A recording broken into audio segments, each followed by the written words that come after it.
Good morning, everyone. It's Erin, EW Wellness Solutions, and we're going to go over self-care today.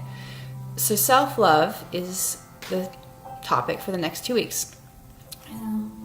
If you remember back, so long ago as like Tuesday, we were going over things like siblings, parents, your kids, your dog. So on the flip side, we're going to spend 2 weeks talking about ourselves. Yay! Because that's how important it is. So one of the tenets of self-love is self-care. And often people think self-love is just self-care, which is easy to do because oftentimes it's misunderstood. So what self-care is? Self-care is a part of self-love, but what self-care is, it is making sure you have your annual doctor's appointments covered. It is your hair, your nails, all those aesthetics. It is a bubble bath at the end of a long day. It is, a glass of wine if that's your scene. Not my scene, but I know it is a lot of people's scenes. It is taking care of those things.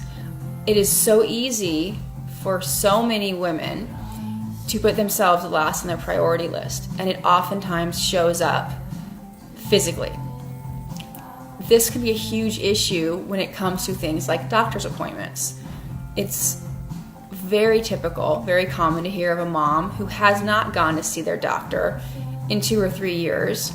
However, their kids are completely caught up in all their shots. I'm not saying the kids should not be caught up in their shots, but why can't we be caught up as well?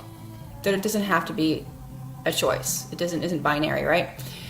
Oftentimes it feels that way, though. There doesn't seem to be like there's enough time to do both, enough resources.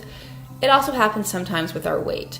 Women occasionally will feel like, well, if I want to lose weight, and I want to get someone to really help me or dig deep and really do the work, it's expensive or it takes time and money and effort and the kids.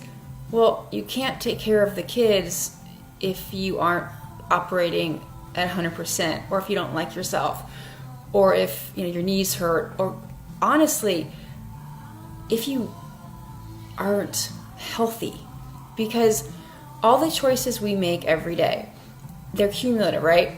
So if we start taking bad care of ourselves, we're stressed out, we're eating junky food, yeah, sure, one meal here, one more there, adds to habits, creates a habit, right? Then it creates a lifestyle. The lifestyles create long-term issues. So the next thing you know, you might need high blood pressure medication, or you have heart disease or whatever, all because you didn't prioritize your own health because you were rushing around to get your kids to soccer or your husband's dry cleaning. Now, I'm not suggesting your husband's dry cleaning isn't picked up. I mean, he could pick it up probably, right? What I am suggesting is we take care of ourselves with as much interest as we take care of anyone else. So, for example, I take my hair is cut as often as my kids. I make all those appointments the same time. So when I go in to get my hair cut, my daughter gets her hair cut. It's not an either or. They both happen at the same time. So I've found ways to not have to pick. But when I remember my daughter was first born, it was really hard for me. It was so hard. She was, she had this like acid reflux thing, and my delivery stunk, and I had this like C-section incision issue, and it was just bad news. And all I wanted to do was the 4 quadrants of my SelfCare in peace. Sounds small. I don't think I did it in peace for 6 months. Careless Whisper, George Michael, Care. Anyway, you guys are no fun today. So all I wanted to do was brush my teeth completely, getting all 4 quadrants of the SelfCare. So finally, when my husband came home from work one day, I said, will you just watch the baby so I can brush my teeth? And he said, you haven't been brushing your teeth this whole time? I said, well, I have been, but I want to brush them until the thing dings off. It's important to me that I do it. And he's like, you don't, oh, sure, whatever. So I handed him the baby. And I went and I did it. And I just felt so much better because my teeth finally felt like I wanted them to feel. But also it was an important first step in I'm prioritizing me. And also my babysitter was there, I forgot. So it didn't seem important she was there for me to brush my teeth. And my teeth, I did brush, I promise you.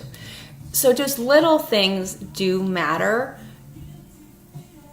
for how we prioritize our own bodies, especially to ourselves. If we don't hold ourselves in high regard, how can we expect anyone else to?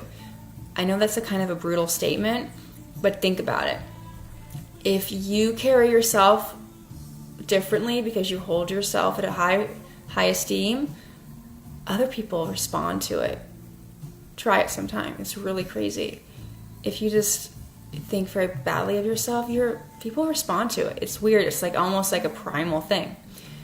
So for self-care, to wrap it up, unless you want to hear this entire song of George Michael whining because his guilty feet don't have a rhythm, prioritize the little things. Make all your appointments one morning, so it's just get them out of the way. Don't not get a haircut because of your kids or your husband or whatever. Find a way to do both. It's not an either or. You can have your own life and be a mom and be a wife and have a job. It's not something we have to choose either lane. Hope this helps. I know self-care versus self-love is really tricky. See you tomorrow.